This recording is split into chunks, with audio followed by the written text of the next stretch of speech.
Oh, you're welcome back. I think somebody wanted to ask a question before we had to do what we needed to do. The some stuff.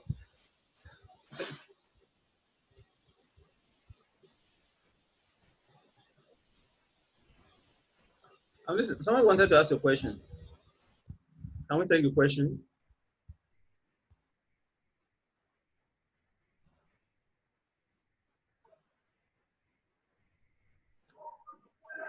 Uh, Maybe we should continue. I don't Okay, think the person is talking. okay. So the AEC circuit is also there, one of the components of the X-ray tube assembly. So,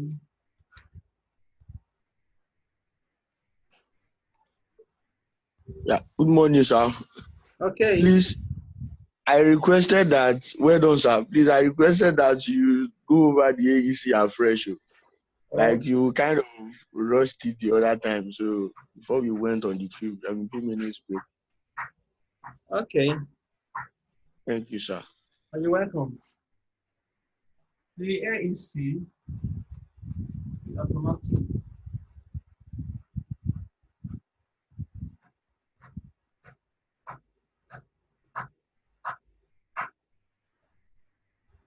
The AEC and the automatic exposure control is the circuit that regulates the amount of radiation, or rather, yes, of course, the amount of X-ray that intersects with the patient or whatever we are is the X-ray is passing through. And it does that by a special sensor that is attached to the detector, which tells us that the exposure is okay. Terminate exposure. It's a it is an intelligent system that tells the feedback uses the feedback mechanism tell the circuit. After the circuit is there, when the exposure has reached the particular optical density which is needed for the proper darkening of the film inside the screen film. It's something that we just automatically. That is if we are using screen film. If we are using a film, it has something is attached very close to.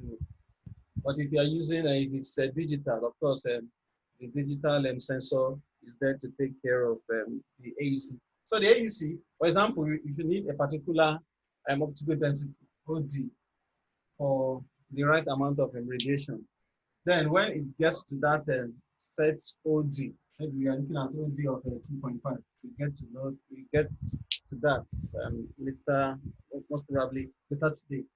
There's something we just activate stoppage of the exposure. It's something will just be terminated immediately. So no matter the amount of time you use, maybe a novice who doesn't know how to use maybe an intern radiographer who is just learning, no matter how much you press the, the knob for X-ray um, to be put on, when the OD has reached a particular level, the sensor will just tell the system, cut off the radiation, cut off production of an X-ray. And then it just does that. It does that as a result of the AEC circuit. And like I said before, it's not automatically there inside there. You just see it, AEC. But if you don't want AEC, you just press another knob. Then something will tell you it is no longer under the control of the AEC automatic control exposure circuit. Then you are the one responsible for whatever you are doing. That we do when we have we want to do some quality control tests on the machine. We want to select the parameters as set because the parameters have to be selected based on, of course, international protocol. We don't, except we want to develop our own protocols. So this is all about at least the things we need to know about AUC. Is that okay? Yes, very okay, sir. Thank you very much, sir. You're welcome. Yes, yes, sir. So at the power rating, to look at the power rating, from our secondary school physics, even in chemistry, we know power is energy over time. So the rate at which energy is supplied, of course, from the generator to the X-ray tube determines the power rating of the machine. You will always have it on the machine. If you look at the tube head, if you go at some place, it is clearly attached to it from the manufacturer. You have the power rating, what the machine can, maybe the machine can, how this power range.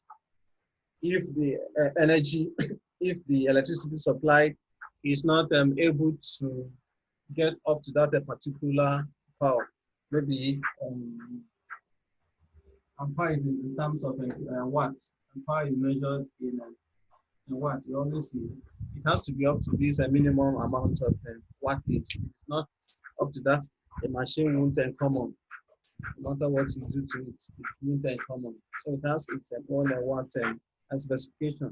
And it is simply, the power is simply the product of the kVp or the kV or the voltage, generally voltage multiplied by the time. Sorry, voltage multiply kVp, watts. Voltage multiplied by the current.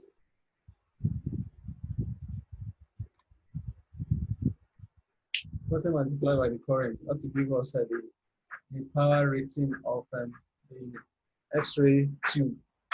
Then quickly, we also need to look at the heat loading.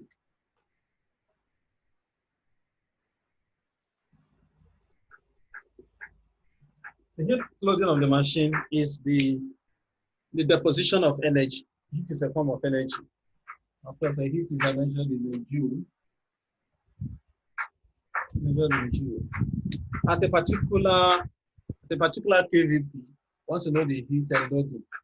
How do you know that this this X-ray tube? So one has to load it in a way that it won't destroy the tube.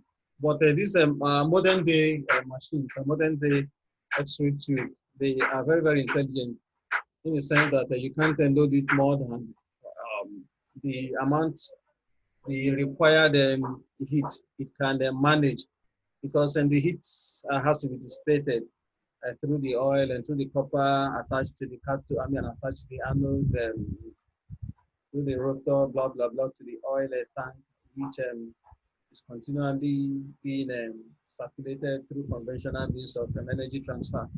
So that's the heat loading. Of course, the heat is the heat loading is the energy and the voltage multiplied by the current multiplied by time.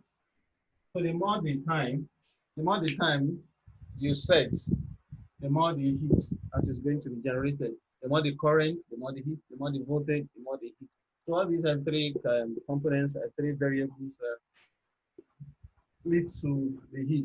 So if you are setting at a particular current on time for 100 kVp, it's going to attract much more heat.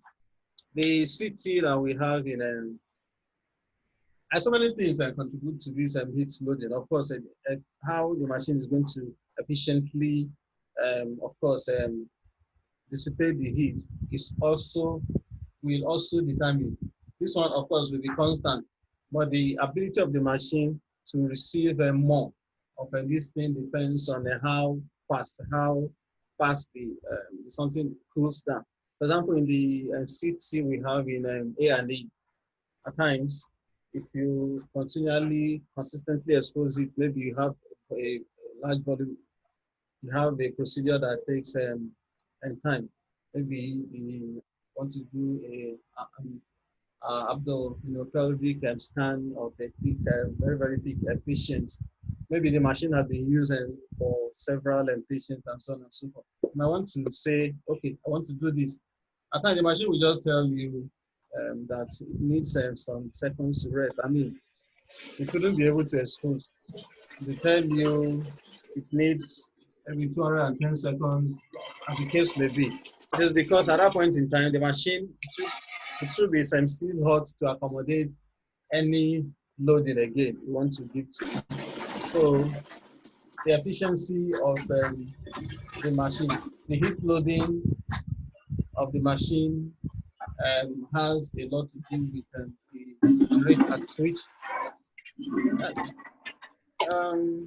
Please, can you mute? Let me see. Okay, it's better now. So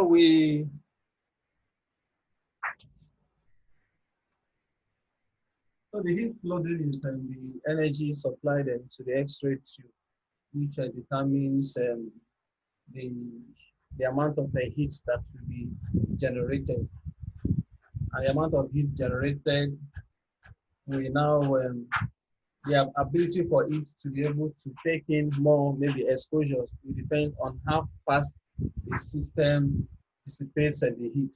If the system, if the room is not cool enough, if it is not well ventilated enough, if it's not cool enough, it is going to have this problem can arise. So at times, we need to place the generator, I mean, the AC towards the tube head so that it will anticipate the heat and generated at a faster rate.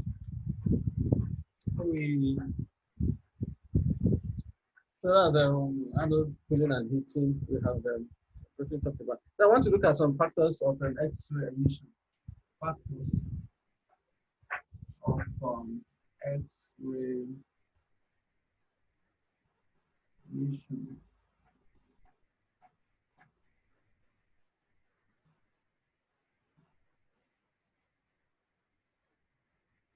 There are so many factors that affect the rates at which we have emission of X-ray, that is a production of X-ray.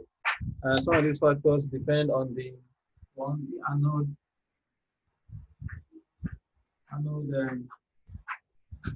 target material. 954. Okay. Anode target material. We have the tube voltage.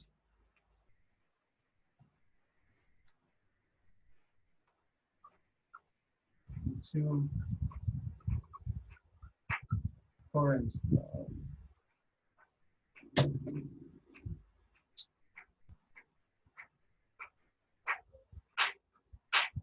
Have the exposure and exposure time. Also have the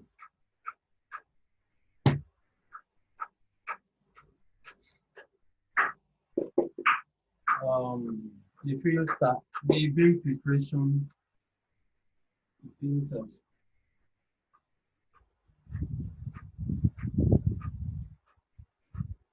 Then we have the waveform, the generator waveform.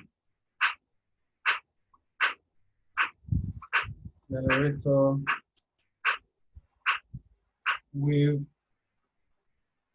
waveform. They are not target material. The material we use as an anode greatly determines the spectrum, the Bremsstrahlung spectrum, and of course the characteristic X-ray we are going to have. For example, if you are using tungsten which has Z of 74, will have a different X-ray spectrum with that of molybdenum, with that of thorium, with that of rhodium, so on and so forth. So the anode target material determines the type of X-ray emission we're going to have. The higher the Z of the material, the better the Bremsstrahlung portion you're going to have. So high Z materials produce a better Bremsstrahlung X-ray. So that is why tungsten is the major material used for general radiography. Tungsten is very, very good for that because it gives a very, very good spectrum of bremsalon, very, very high portion of heat. Then the tube voltage. The tube voltage, the exposure, the exposure, exposure is directly proportional to the kVp squared. The exposure of the X-ray tube is directly proportional to the kilovoltage squared. So it's a direct relationship. If you are operating the tube at the X-ray tube at 60 kV, operating at 60 kV, the exposure will be lesser than when you're operating at 80 kV. And you might want to know the relationship between the two. The relationship between the two is that this one will be higher than this. The exposure here will be higher than the exposure here. It's 80/60 all m squared. You see 50 and this one 100.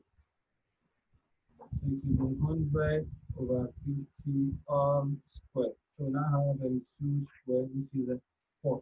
So when you're operating at 100, you're going to have 4 times more exposure than if you're operating at 50 kVp. All other constants, all other conditions remaining constant. So the more the tube voltage, the more the exposure you are required, you are expected to have from the kVp.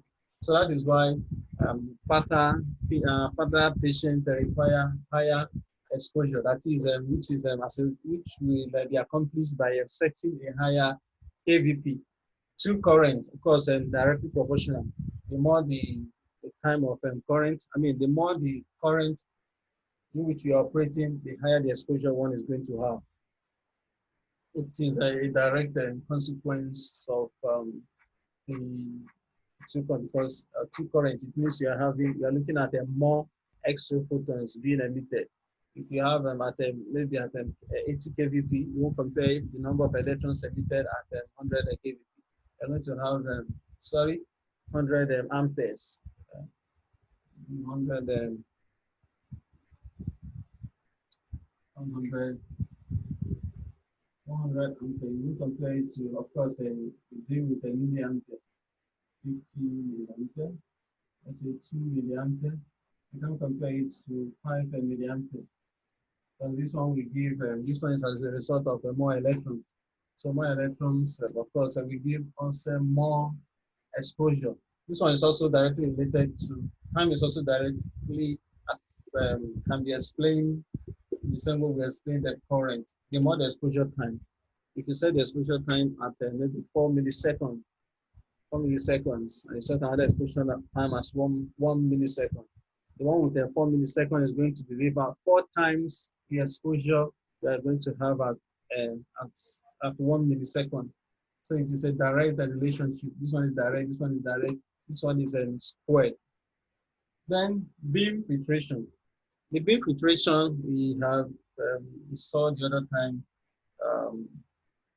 as a result of the added and the inherent filtration. They're going to shape the beam in a way that we want.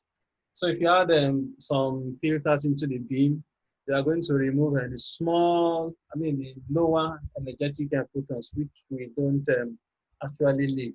So at the end of the day, we are going to have lesser amount of exposure. Lesser amount of X-ray photons. So the exposure is going to be reduced, but the quality of the beam is going to be increased. I think the energy of the beam is going to be increased. We all need that so that we reduce unnecessary exposure, unnecessary radiation dose to the patient, and also scatter dose for any person that might be in the room. Because the more the number of, the more the primary beam, the more the scattered beam, the more the exposure, the more the scatter that we have. The generator waveform. Just quickly, the generator. The waveform we are going to have from the generator at the end of the day depends on the type of rectifier circuits we have used. You can have a single phase rectifier circuit. You can have a full phase and two-way full phase rectifier circuit. You can have a four-way full phase rectifier circuit. So many of them, so many things. Shouldn't bother ourselves with that. The waveform. Okay, let me quickly have a look at some of these waveforms. We have a diode. The diode is one of the electrical components used to make current flow in one direction. If you now apply current in the other direction, just little current will flow. That's because of the way the diode has been made. It is biased in such a way that if you if you pass current in the forward direction, it's going to allow more. But if you pass it in the other direction, it's going to allow very, very little current to flow. So we use that to what? Okay, waveform. I'm talking about waveform. Waveform. Sorry, of course, we also use diode in all those wave bridges. We have a single waveform. A single waveform. By waveform, we mean the shape of the voltage and shape at every point in time. For single waveform, we're going to have something like this, second cycle.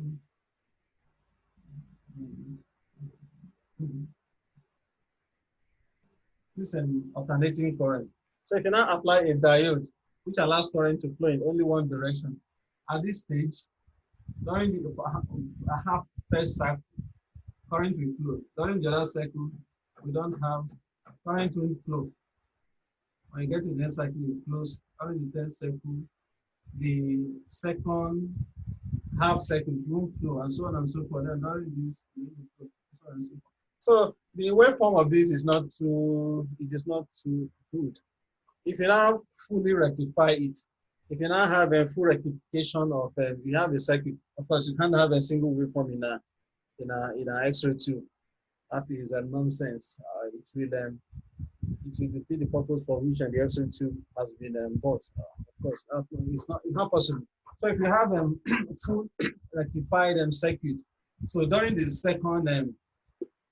second phase of the first cycle, we're going to have current will still flow, but because of the way it has been designed, it will still flow in the same direction. So we now have current throughout the cycle. If you look at this, it is not good for our X-ray tube. We have to smoothen the whole of this waveform. We have to smoothen it. You can see from top, all these they should be the same. They have the same height and the same.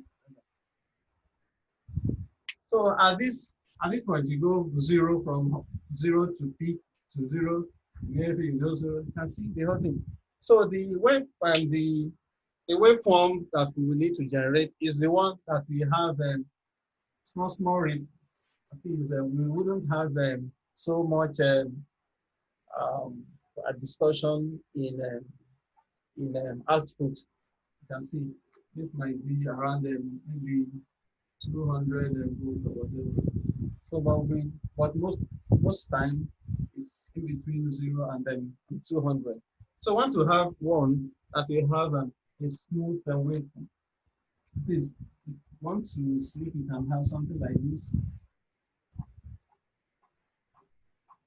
So the better for us if you have something like this. So the generator is such that the components that have been built into it try to make the waveform as smooth as possible, so that we have a little ripple. At the end of the day, you can even have some very, very wonderful generators we have these days. Can have a waveform that is almost constant, so that we wouldn't need to be disturbing our tube. Because if we have this type of waveform, at any point in time, you have electrons that will be slowing down. At any time, the electron goes to zero. This thing goes to zero. The electron stops. But of course, because of the kinetic energy, it continues to move. Blah blah blah. But if you have any smoke waveform, the electron energy, immediately as they are leaving the cathode, they are almost fairly constant until they hit a cathode. Until they hit the anode. So the waveform is also another factor that tells us that determines the quality of the X-ray spectrum we are going to have. The better the waveform, the better um, the exposure. I think that should be it for 10:06. That should be it for this. We can quickly go to a screen film and radiography. But before we move to the next topic, do you have any questions so far? Any questions so far? Before we move on.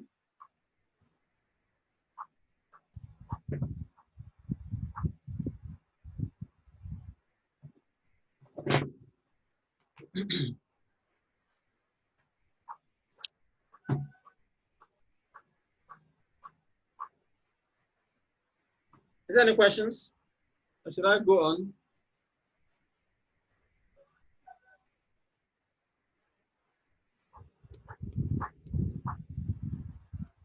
Please go on, sir. Okay.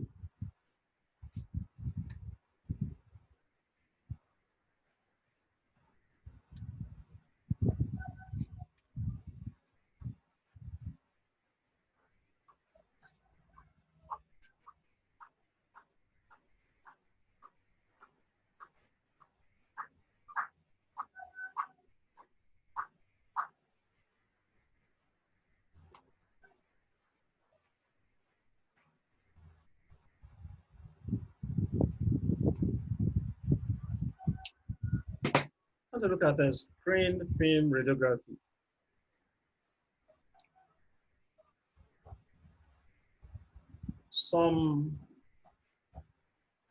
Very soon we will have a museum to go and show maybe any person, maybe some residents or whosoever, how things looked like some years, maybe so many years ago, like we still do today. In some advanced countries now, I know one of my colleagues that studied, he did a master's in one of the schools in the UK. I think she was about the only one, the odd person there when they came to some sessions. She had to ask them, because we were just talking about LINAC. Have this LINAC, multi-energy LINAC, blah, blah, blah, linear accelerator. They never talked about the cobalt machine, which we have in UCH, because she actually did IT in UCH, and of course, she got to learn about the cobalt machine. So when she got there, she said, Lina, cobots, all this stuff. So they had to go back to their very, very old notes. Old notes they had done away with so many centuries ago. Yeah, some decades ago.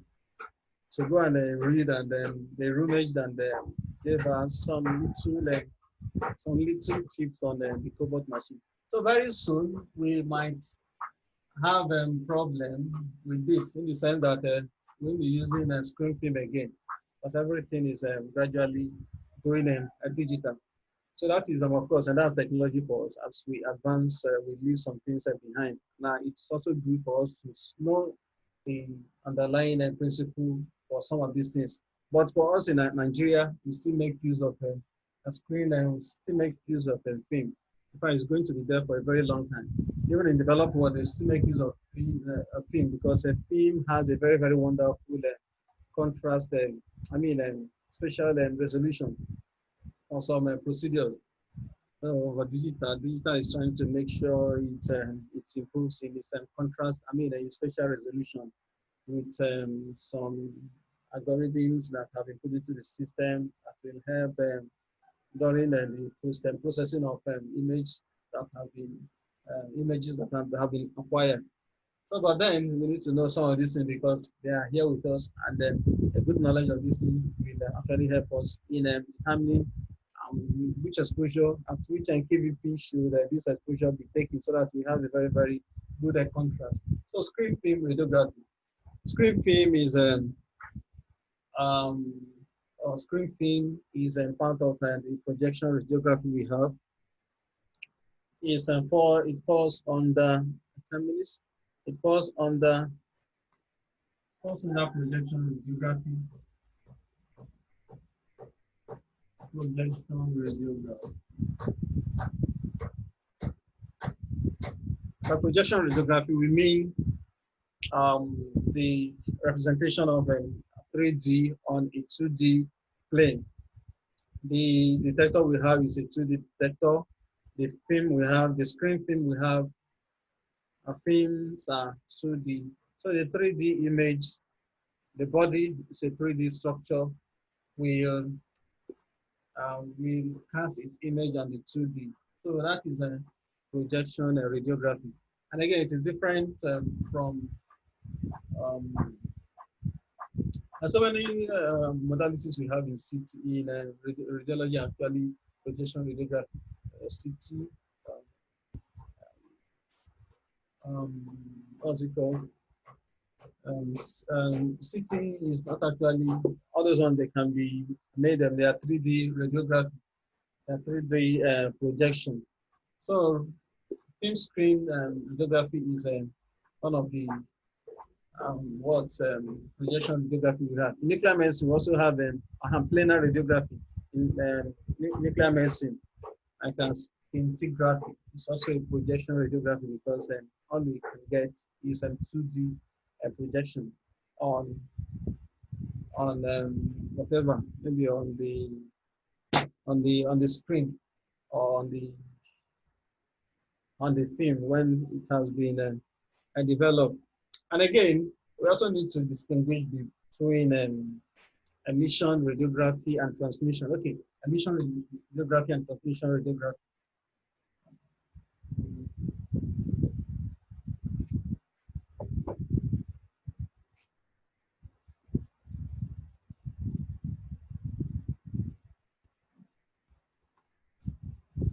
So emission.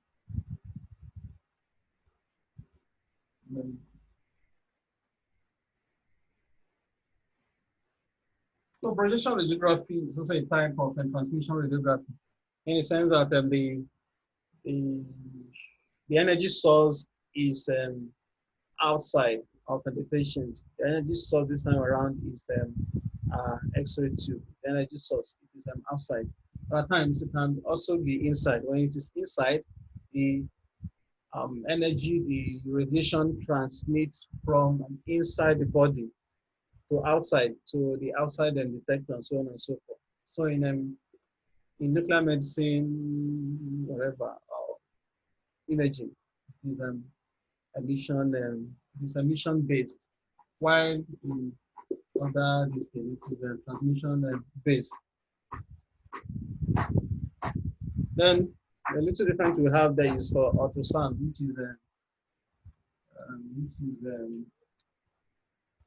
depends on sound energy propagating from the transducer. We'll get to that later. So I want to look at so because of the way we 4 minutes, because of the peculiarities of transmission radiography, we encounter magnification problem. I mean, we encounter magnification because the X-ray diverges as it comes out of the tube. So we're going to have a magnification. So this way, and it comes out of the tube, it begins to magnify. That is why if you put a detector here, you measure the X-ray length, maybe at a particular site. It's going to have it more than when you move the table up. When you move a patient up or whatever, if you move the patient up, you're going to have a lesser distance here. That's because it's something diverges, the X-ray diverges. If it had been this way, no matter where you put it, no matter where you're going to have the same distance. But because of the divergence of the X-ray beam, you're going to have magnification as you move the stuff. And the magnification is simply um,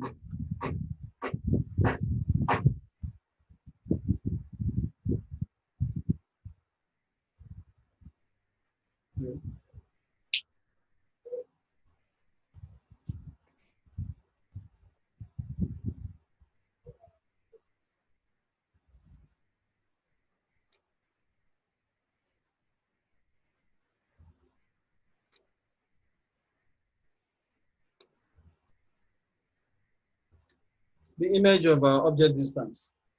In our physics, we did all of this, and the magnification during light.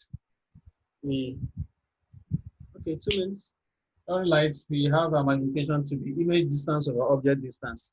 At times, it's also good to describe it in terms of height, object image height over object height. So you stand in front of a mirror and you get, if not a normal mirror has the same, the magnification is one normal mirror. But you stand in front of a convex mirror or a concave mirror, you're going to have a magnification which is not going to be 1, it's going to be either less than 1 or greater than 1. So we have that also in screen radiography because of the issue of the divergence of the X-ray beam. Okay, so that's the image distance over object distance is what we know as our SID over our OID. The source to image distance and then, sorry?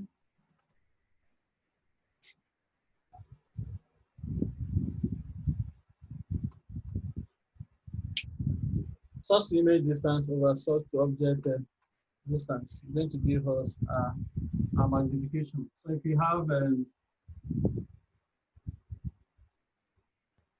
patient here,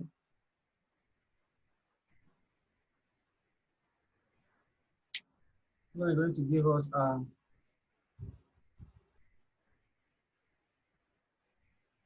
less than 1 minute. I will continue. And join us very to end this and continue in the other lab. Stay tuned.